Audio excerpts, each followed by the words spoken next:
Assalamualaikum warahmatullahi wabarakatuh. Selamat pagi, siang, sore, atau malam bagi Bapak Ibu Tutun. Sebelumnya, perkenalkan saya Alvin Narosi Ayu Puspitasari Holili dengan NIM 860558876 dari Program Studi Pendidikan Guru Sekolah Dasar. Di sini saya akan menjelaskan mengenai peran filsafat ilmu dalam memperkuat ilmu pendidikan. Nah, di sini saya akan membahas yang pertama, filsafat ilmu dapat mengawasi dan memperkuat eksistensi, keilmiahan, dan nilai-nilai dalam ilmu pendidikan. Yang kedua, pendidikan yang bermakna dan bernilai turut dalam memperkuat perkembangan filsafat ilmu.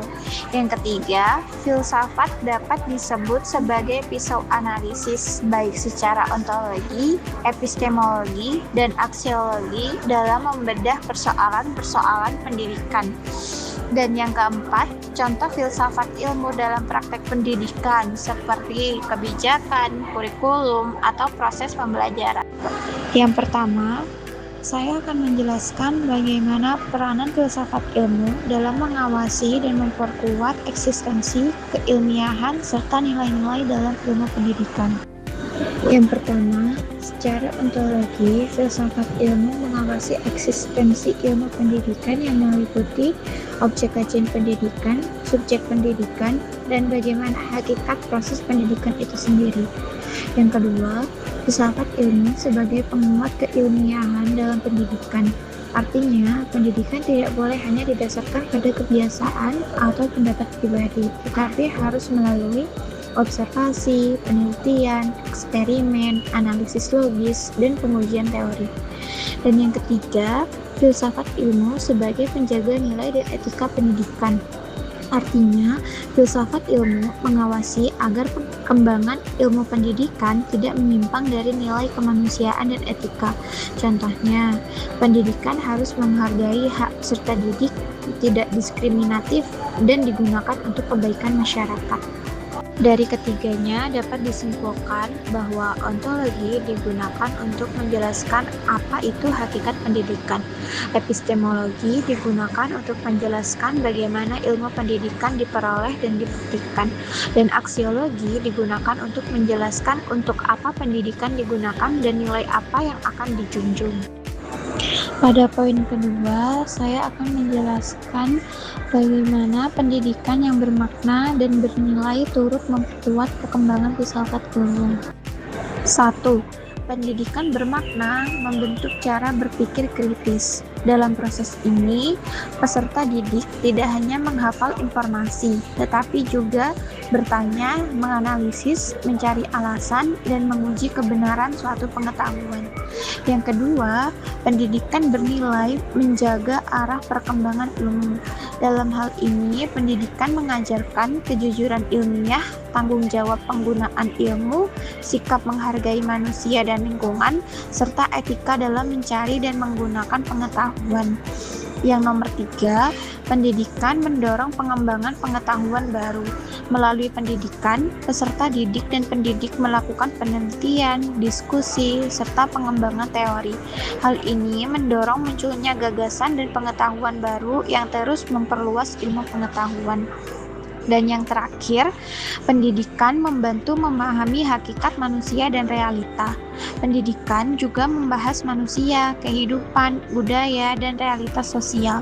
Melalui pembelajaran, manusia berusaha memahami dirinya sendiri dan dunia di sekitarnya. Dari pembahasan tersebut, dapat kita simpulkan bahwa keterkaitan antara pendidikan dan filsafat ilmu berfungsi sebagai 1. Pendidikan bermakna untuk melatih berpikir kritis dan ilmiah. 2. Pendidikan bernilai untuk menjaga etika dan tujuan ilmu. Yang ketiga, pendidikan ilmiah untuk mengembangkan metode dan pengetahuan baru. Nah, pada poin ketiga ini saya akan menjelaskan mengenai mengapa filsafat dapat disebut sebagai pisau analisis secara ontologis, epistemologis, dan aksiologis dalam membedah persoalan-persoalan pendidikan. Yang pertama, filsafat sebagai pisau analisis ontologis. Dalam pendidikan, filsafat membantu menjawab pertanyaan seperti apa itu hakikat pendidikan, siapa manusia yang dididik, apa tujuan keberadaan sekolah, dan bagaimana hakikat belajar. Contoh, jika pendidikan hanya memandang sebagai pencapaian nilai akademik, maka perkembangan karakter dan kreativitas anak sering diabaikan. Nah, disitulah peran ontologi untuk membantu pendidikan kembali pada hakikat utamanya, yaitu memanusiakan manusia. Yang kedua, filsafat sebagai pisau analisis epistemologis. Dalam pendidikan, filsafat membantu menganalisis bagaimana proses belajar yang benar, metode pembelajaran yang efektif, sumber pengetahuan, dan cara menilai keberhasilan dalam belajar. Misal, pembelajaran yang hanya menghafal dianggap kurang mengembangkan kemampuan berpikir kritis siswa. Dengan adanya pendekatan epistemologis, pendidikan didorong untuk menciptakan pembelajaran yang aktif, kreatif, dan bermakna. Dan yang terakhir, filsafat sebagai pisau analisis aksiologis. Dalam pendidikan, filsafat membantu menjawab untuk apa pendidikan itu dilaksanakan, nilai apa yang harus ditanamkan, dan bagaimana pendidikan memberi manfaat bagi kehidupan.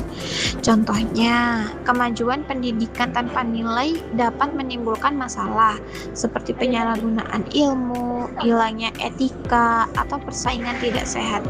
Karena itu, aksiologi menjadi alat untuk menilai apakah praktik pendidikan sudah sesuai dengan nilai kemanusiaan dan tujuan kehidupan. Dari pembahasan di atas dapat kita simpulkan bahwa ontologi berfungsi untuk membedah hakikat dan objek pendidikan, sedangkan epistemologi berfungsi untuk membedah proses dan memperoleh pengetahuan dalam pendidikan, dan aksiologi berfungsi untuk membedah nilai dan tujuan dalam pendidikan. Nah, yang terakhir kita akan membahas mengenai contoh konkret penerapan filsafat ilmu dalam praktik pendidikan, misalnya dalam kebijakan, kurikulum, atau proses pembelajaran. Yang pertama, contoh dalam kebijakan pendidikan mengenai pembelajaran yang berpusat pada peserta didik meliputi 1. Secara ontologi, peserta didik dipandang sebagai individu yang aktif dan memiliki potensi berkembang, bukan hanya penerima informasi. 2. Secara epistemologi, pengetahuan diperoleh melalui pengalaman belajar aktif, diskusi, observasi, dan pemecahan masalah. Yang ketiga, secara aksiologi, pendidikan diarahkan untuk membentuk karakter, kreativitas, dan kemampuan hidup peserta didik. Yang nomor 2, contoh dalam penerapan pada kurikulum merdeka meliputi 1. Secara ontologi, pendidikan memandang setiap anak memiliki bakat dan kebutuhan belajar berbeda. 2. Secara epistemologi, pembelajaran menggunakan pendekatan proyek, eksplorasi, dan berpikir kritis. Dan yang terakhir, secara aksiologi, kurikulum menekankan profil pelajar Pancasila seperti gotong royong, mandiri, dan bernalar kritis. Yang nomor 3, contoh dalam proses pembelajaran IPA mengenai pertumbuhan tanaman meliputi 1. Secara ontologi, objek kajiannya adalah fenomena pertumbuhan tanaman. 2. Secara epistemologi, pengetahuan diperoleh melalui observasi dan eksperimen. 3. Secara aksiologi, siswa belajar peduli lingkungan dan menghargai proses ilmiah. Dan yang terakhir, contoh dalam penilaian pendidikan meliputi 1. Secara ontologi, manusia dipahami sebagai makhluk yang berkembang secara menyeluruh. 2. Secara epistemologi, kemampuan siswa dinilai melalui berbagai cara, yaitu praktik, proyek, presentasi, dan observasi. Dan yang terakhir, secara aksiologi, pendidikan menanamkan kejujuran, tanggung jawab, dan kerja keras. Setelah kita membahas bagaimana peran filsafat ilmu dalam memperkuat ilmu pendidikan, dapat kita simpulkan bahwa filsafat ilmu memiliki peran yang sangat penting dalam memperkuat dan mengarahkan pendidikan melalui 3 kajian utama, yaitu ontologi, epistemologi, dan aksiologi.